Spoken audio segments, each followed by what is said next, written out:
don't know, women, they don't make men like they used to, you know? You remember your grandfather, the Swiss Army knife of the family? You could cook, clean, fix whatever you needed. Now look at the men you gotta date. They've got gluten allergies.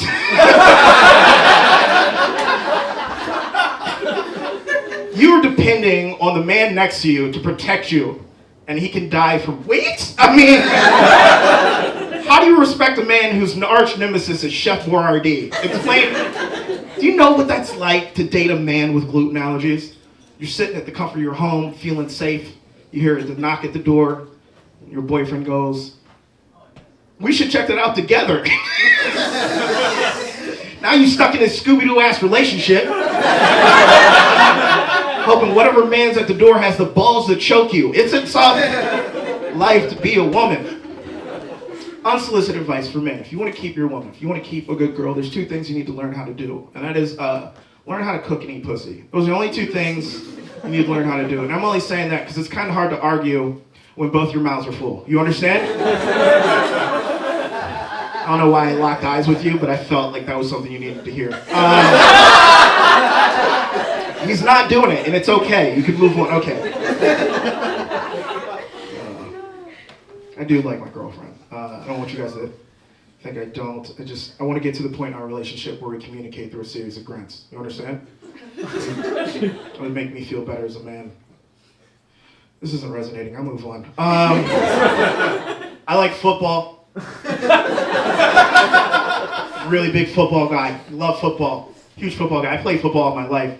Played Little League, high school, got some scholarship offers, played semi-pro, got injured. Now I'm in an apartment doing jokes.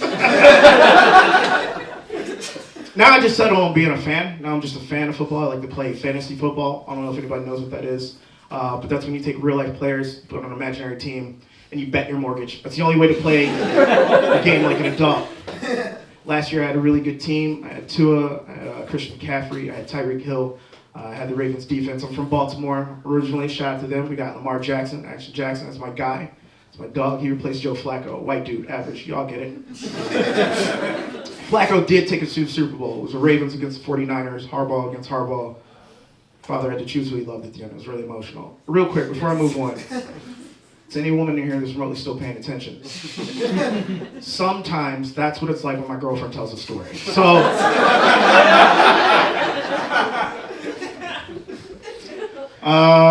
my girlfriend, she's a white, and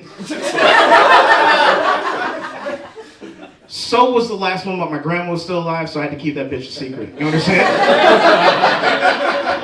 In fact, she was saved in my phone as 0 Dark 30. My girlfriend, she's got a therapist, I got a therapist, so it kind of feels like it's like two cornermen pumping up their prize fighters before the big one, you know? Her therapist is white, mine is black, so advantage me. I don't know. It's everything's difficult when you have a white girlfriend because pictures, you got to take 2 of them. You know, one with the flash on, one with it off. And then you got to go into Photoshop and merge them bitches together. Because, you know, there's a fine line between happy relationship and all-out race war. And that line is perfect lighting. You understand? The hardest thing was, like, taking my white girlfriend home to the family because they all had questions. And most of those questions were, nigga, why? Why would you do this? And I had to come up front, like be up front with my family. I am just a fisherman, okay? And I couldn't catch the fish in my village.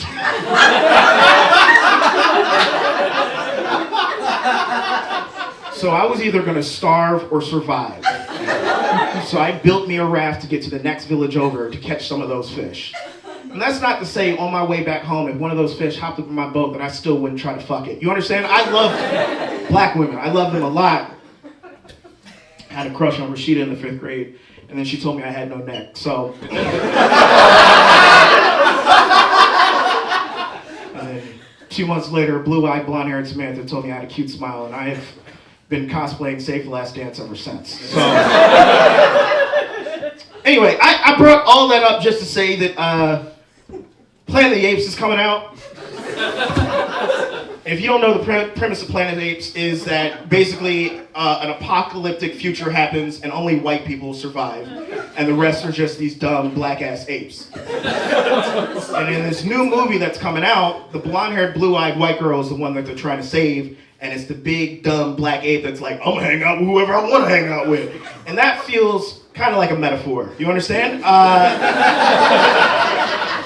I'm not saying Planet of the Apes is racist. What I am saying, if Birth of a Nation had a sequel,